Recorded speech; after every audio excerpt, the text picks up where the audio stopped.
In this video, I'm going to show you how to change the oil on your Toyota Yaris. Doing your own oil change is a great way to keep your engine running smoothly and save some money. First, park your Yaris on a flat surface and let the engine cool. Open the hood and remove the oil filler cap to help the oil drain better.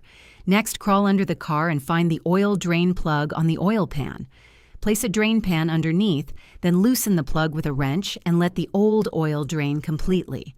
While the oil drains, locate the oil filter. It's usually near the engine. Unscrew it by hand or with a filter wrench if needed. Before installing the new filter, rub a little fresh oil on the gasket for a good seal. After the oil is fully drained, tighten the drain plug securely. Pour in the correct amount and type of oil for your Yaris. Start the engine and check for leaks around the drain plug and filter. If this video helped you, please like and subscribe for more simple car care tips. Thanks for watching.